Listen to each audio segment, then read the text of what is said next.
Okay, great. It sounds like everyone can hear me now, whether you're joining by phone or computer. I apologize about that little glitch.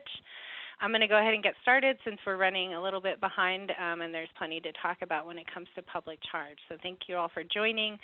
A little bit about me. I am originally from New Mexico. I've worked in North Carolina at Charlotte Center for Legal Advocacy for the last 3 years. All of my 7 years of legal experience have been in public benefits and representing families in front of administrative agencies and training service organizations and state agencies on eligibility for public benefits and specifically immigrant eligibility for public benefits. So that's a little bit about my background. I've been working on this public charge issue in North Carolina in my previous position, and I'm really excited to be partnering with you all here in South Carolina to bring this information to you, and hopefully it can be helpful. So today we're going to talk about what is public charge, who's exempt from public charge, regardless of the new changes, and then we're going to talk about what the new changes are and who they apply to. We're going to talk about some of the anticipated impacts of the new public charge rule and some of the impacts we've already seen. We're hopefully going to provide you with confidence to talk to immigrant families and the community about public charge and feel like you're able to pass on good information. We're going to talk about some of the some of the other issues facing some of the other issues around public charge. There's other proposed rules, and then we're going to talk about fighting back and what we can do, and if you want to get involved in that. So the public charge test is it's a long-standing immigration test, and it's in terms of admissibility and lawful permanent residence. So immigration officials can decide whether a person can enter the U.S. Based on this. You know, it can be a grounds of inadmissibility if you're determined to be a public charge, or when you're applying for lawful permanent resident status. Long-standing rule, the most recent update to sort of how the test was used was after the 1996 welfare immigration. There was some guidance issued that said in terms of public benefits, only 2 types of benefits could be considered, and you'll see that here on the second. It was cash assistance for income maintenance, so that would be TANF, Temporary Assistance for Needy Families, or SSI. For any of you who work in those programs, know that immigrants are virtually not eligible for them, so it really, public charge has not been used to deny people admissibility or lawful permanent residence because it had such limited application. Another thing that's changing is that if somebody was concerned about public charge because maybe they had been in an institution for Medicare or something like that, they could usually get a sponsor affidavit, and that would easily overcome the public charge issue. We'll talk about how that's changing. So in addition to considering public benefits and use of public benefits that could make you a public charge, there was other issues too. It's always been a totality of the circumstances test. So, and I think the way to think about this is that it's the actual USCIS officer who is considering the application for admission or the application for entrance who has the discretion on this test. And they're supposed to look at all the factors in a person's life to determine whether they would become primarily dependent on the government or not. And like I said in the past, an affidavit of support for people who are low income or who do have limited skills or health issues that would prevent them from working, an affidavit of support was generally enough to overcome that. Something really important to remember is this test is forward-looking. So obviously your current circumstances and circumstances you've experienced in the past influence your potential earnings in the future and ability to earn, but it's really looking at whether or not if you're a public charge now or you have been, but whether or not you're likely to become a public charge. No one factor is determinative. So again, public charge test, when does it apply? It applies when somebody wants to enter the U.S., so that's on a visa. A family visa, student visa, employment, or something like that, non-immigrant visas. It applies when somebody who is in a non-immigrant visa status or other wants to adjust to lawful permanent resident. And it also applies to somebody who already has their lawful permanent resident status and is seeking to re-enter the U.S. after 180 consecutive days outside of the country. So those are the 3 instances where it applies. So who's exempt from public charge? Public charge does not apply, again, to LPRs applying for citizenship. It does not apply to the humanitarian categories of immigration. They are statutorily exempt, and any benefits that anybody receives while they're a refugee status or asylee status or VAWA, those benefits can never be considered in public charge. So even if that person who came entered on a refugee status or somebody who entered on VAWA, for some reason they adjust to a different non-immigrant status or something like that, any benefits they used while they were in that humanitarian status are not going to count. So we want to talk about what's in the new rule. We talked about previously public charge only really came up if somebody was receiving SSI cash benefits or long-term institutional care by Medicaid or Medicare. What's new in the new rule is they've changed the definition, so it's no longer somebody who's likely to be primarily dependent on the government for support, and we'll talk about that. The totality of circumstances have changed. They've put in some real clear factors and some more guidelines that are supposed to be heavily positive or negative for a family, and we'll talk about those. And then they've also expanded the public benefits that can be considered that would sort of factor you as a public charge. So the previous definition, like I said, was likely to become primarily dependent on the government for subsistence. And primarily dependent was a pretty big burden, right? The new definition is a lot more, I mean, it's just going to be a lot broader and it's going to encompass a lot more people because it basically says anybody, a public charge is anybody who's likely, again, this is in the future, to receive more than 12 months of a benefit in any 36-month period. And then something that's really important to count on this is they're going to count each benefit separately. So if I was, receiving SNAP and Medicaid as a, pregnant visa holder or something like that, then both of those programs would count twice, right? So if I was in SNAP and Medicaid for 6 months, I would meet my 12 months because I've been involved in 2 programs. So I hope that's clear. I'm here in South Carolina, very few, because we don't have some of the more liberal state options for immigrant eligibility for benefits, it's not going to affect too many people, but I think immigrants in places like California, where there is a lot more immigrant eligibility, definitely should be concerned about this. I'm just going to take a pause here and check my chat box and make sure that we don't have any questions.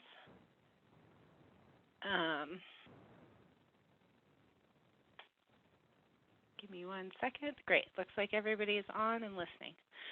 Okay, so that is the new definition. And basically, again, it's anybody who they can determine might use more than 12 months of benefits in a 3-year period, and that's at complete discretion of the USCIS officer, could be determined a public charge.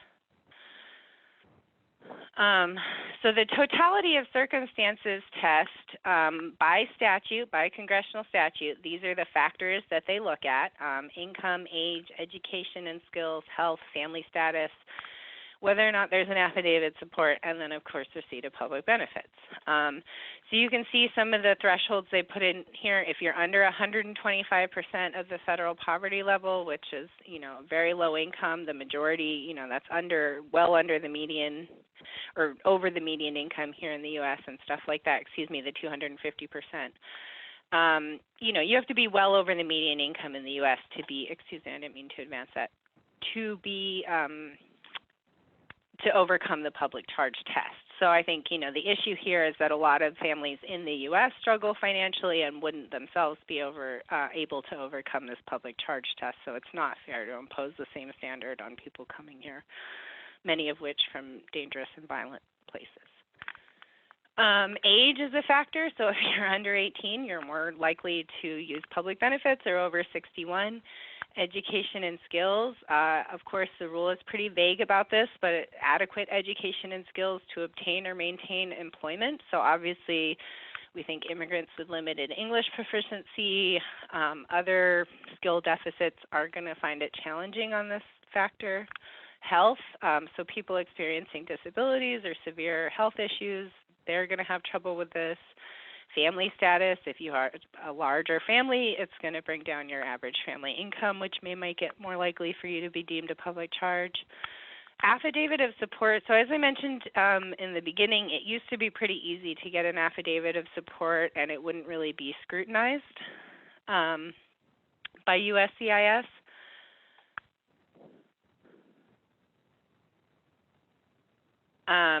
So there is a question that came in, and I'll go ahead and address that at the end. But basically what they sort of explained in the rule is they're now going to be looking a lot more intensely at the affidavit of support and whether or not the person has a relation to the family and actually the ability to provide the statutorily required support. And then also they're going to look at receiving public benefits, and they've expanded the list of benefits. So as we talked about in the beginning, cash assistance, institutional Medicare were the only benefits that were considered. Now, if you get SNAP, if you get Medicaid, but not emergency Medicaid or Medicaid for pregnant women and children, so that's super important when we're talking to families. If you're a kid, do not disenroll from Medicaid. Medicaid for children will not count against the family. If you're pregnant, any Medicaid you get while you're pregnant cannot be counted against you on public charge. If you are undocumented and receive emergency Medicaid for a life-threatening condition and later are able to adjust your status, you don't have to count that emergency Medicaid that you obtained. So for me, this is going to be, because Medicaid is included but not these different categories of Medicaid, this is going to be very confusing for families, and we just want to make sure anybody who's pregnant or a child or an undocumented person in a life-threatening thing is still going to, access that Medicaid service that they need. Federal, state, local, and tribal cash assistance, so that would be a general assistance program. Some states have those. I believe South Carolina does. And then also housing assistance, so public housing Section 8 vouchers. We don't get a ton of housing assistance in South Carolina, and I think then, there's less than 150 families with an immigrant member receiving Section 8 vouchers in South Carolina, but again, something to be aware of. So what is the impact of these rules? For those of you who've been following this, you know that drafts of this were leaked as early as 2017, early in 2017. So families have been scared of this. Even before the Trump administration, there was a lot of misinformation about public charge and who it applied to. And even before Trump was elected, there were families who were nervous about accessing public benefits because they had heard from a misinformed immigration attorney or, somebody, or they had heard misinformation that, they shouldn't apply for public benefits. But once this rule came out and said that people, wouldn't be allowed to adjust their immigration status if they ever used public benefits or their kids used public benefits, there was a lot of people disenrolling. I think something that I always tell families, and I understand given the current climate, it's hard to convince anybody to give their information to the government right now, but something that's really important for families to know is that DSS and the DMA, and so wherever you go to apply for SNAP and food stamps, those government agencies cannot share your information with immigration. So you can continue to tell families that and make sure that they're aware of that, because I think there also has been some misinformation with that in reaction to the census question. I think some people heard that President Trump was going to use other government data sources to find undocumented immigrants, but that does not include social services data. They're not allowed to hand that over. Impact. So again, this is basically creating a wealth test. So public charge does not apply to illegal immigrants. It doesn't, nothing like that. Illegal immigrants, undocumented people in this country do not qualify for public benefits. Many lawfully present statuses of immigration like DACA and TPS, they do not qualify for benefits. So this benefit, this public charge test is really trying to put a bottleneck in legal immigration and really restrict it to wealthy people only. So they did a study looking at how this might impact, the most recent, LPRs in the last 5 years. So almost 70% of people who are granted lawful permanent resident resident status in the last 5 years had at least one of these new negative public charge factors. So we don't know how it's going to be applied. It's at the discretion of the USCIS office. So is it one negative factor? Is it two negative factors? Who knows? We don't really know how they're going to apply it. But if it is as simple as having one negative factor makes you an inadmissible public charge or gets you denied for residency, we could see up to a 70% drop in legal immigration. So this is a huge threat to our country and to people's ability to come here. So important information for the immigrant community. Those are the harms we talked about, the chilling effect. We talked about people disenrolling from programs that they need, disenrolling their citizen children when there's no need to. So we really want to make sure communities know their rights and that they're very well informed. And so please, that's what I'm asking everybody on the call today, is to help me make sure that information gets out there. So there's still time to fight this public charge rule. I'm sorry I didn't have a slide on the effective date, but basically it becomes effective October 15th. So any benefits received before that date cannot count. So I think families still have time. There have been multiple lawsuits filed by national organizations and states. And so basically, I'm thinking it may be stopped before October 15th, but we will certainly, Appleseed is monitoring this, and we will let everybody know if there's been any stop to it. And then congressional action is possible. So if anybody, has a good relationship with South Carolina's congressional delegation or wants more tools on how to do federal advocacy around this and reach out to our delegation, we'd be happy to partner with you on that. Again, many exemptions, and this goes back to your Know Your Rights. So I see a question right now, will this affect illegal immigrants who receive SNAP benefits for their children? No. So if you're undocumented and you're in this country, so this is very confusing because there were past proposals that said, yes, even benefits used by your children would count. But under this new rule, any benefits used by eligible U.S. citizen children or anybody in the family, only benefits used by the applicant can count. So if you're undocumented, your kids are getting SNAP, all of a sudden you're able to adjust status somehow, they're not going to consider your kid's use of SNAP on your application. And obviously undocumented people are not eligible for SNAP, so there wouldn't be any consideration there for public benefits and public charge. So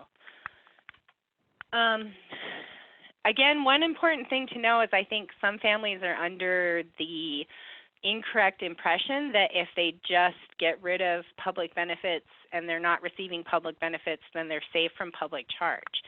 That's not necessarily true. So also, you may be able to overcome public charge even though you are receiving some of these benefits that are on the list. So if a family is concerned that public charge applies to them and how to deal with it, we really are encouraging people to seek advice from an immigration attorney who understands public charge. And we can help refer people to those resources if need be. Again, like I just explained, public charge test does not consider benefits used by family members. So that's really important to remember. The public charge totality of circumstances can only look at benefits used by the applicant. So if that person's mom got benefits, if that person's kids got benefits, those are not going to be considered.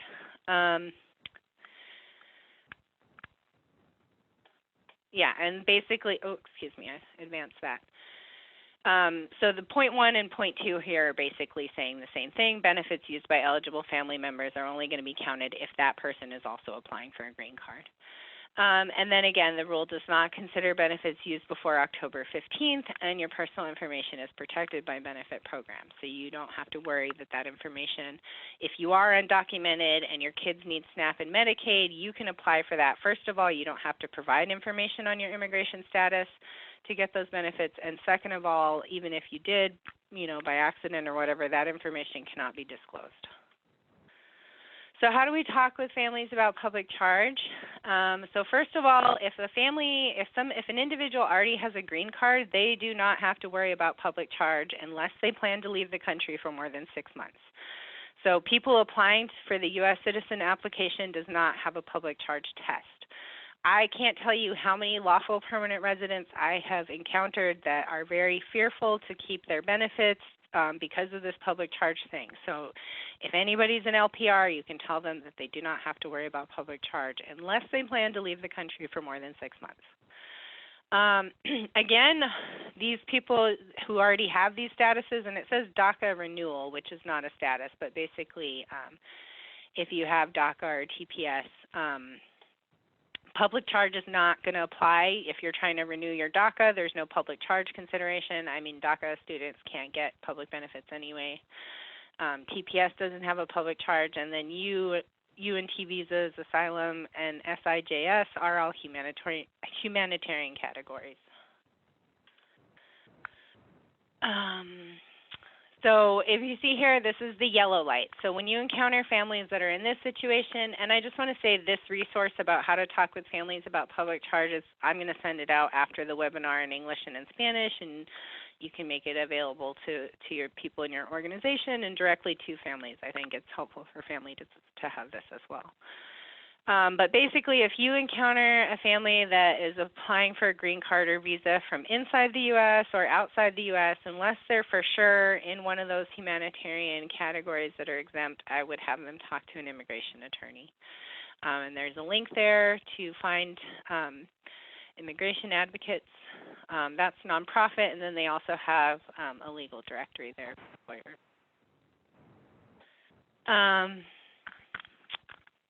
So these are some questions that we think, families might have. I was just granted asylum status a few months ago. I'm worried that using SNAP is going to stop me from getting my green card.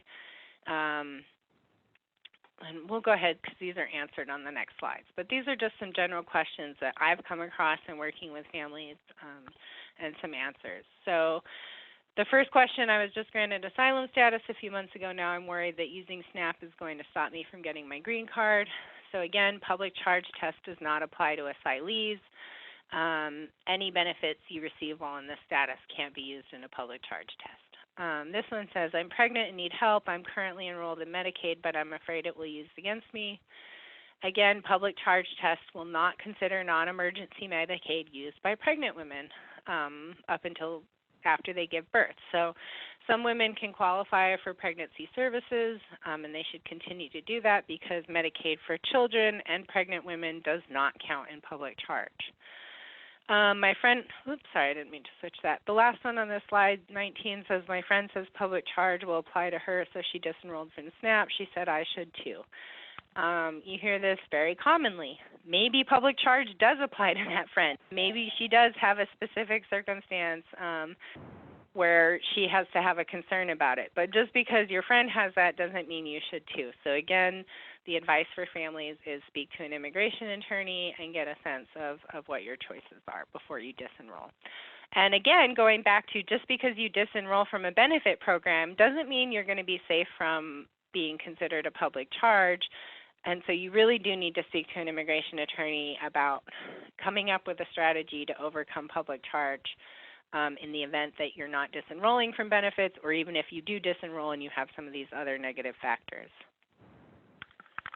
I'm scared to sign up for WIC. I know that WIC is a public benefit. So only the public benefits that were on that slide that are listed: SNAP, non-emergency Medicaid except for pregnant women and children, housing, and cash assistance from states. So those are the only programs. So anybody who's in WIC right now should continue. It's not included in public charge.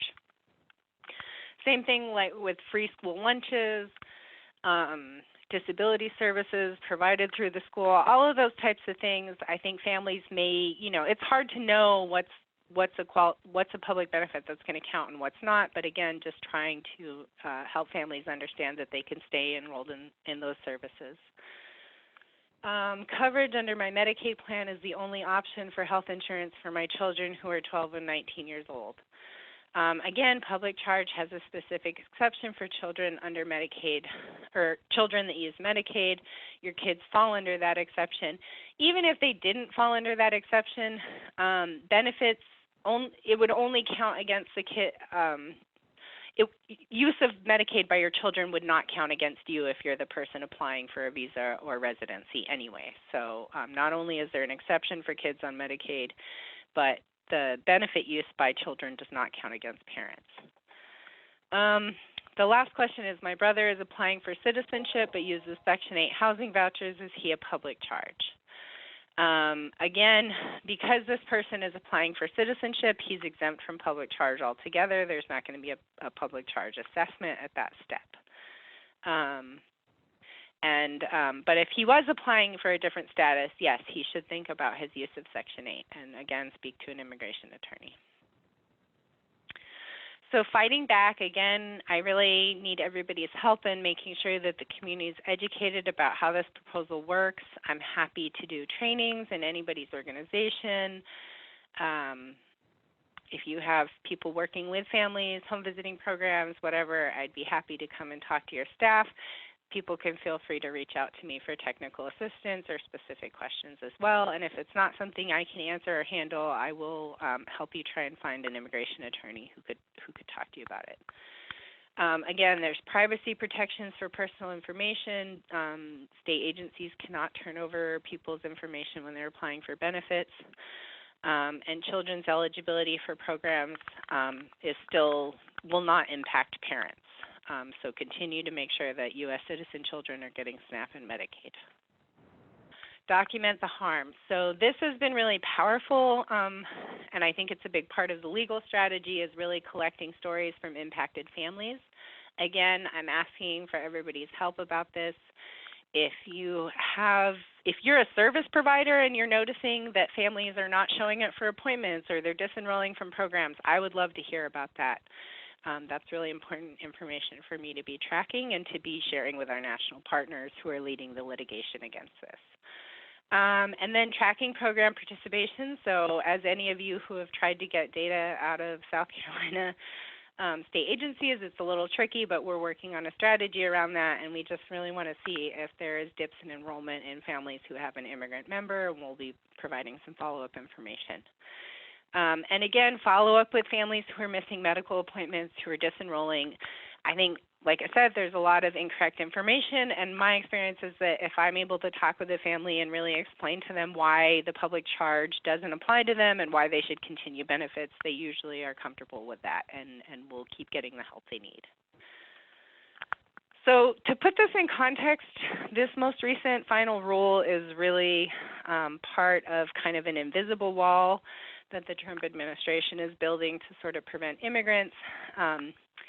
These are all different policies around public charge and other benefits and sort of policies targeting low-income immigrants and basically creating a system that only allows people who are wealthy to legally immigrate to the U.S. One thing I do want to sort of throw out there, and this, excuse me, I'm not good with that.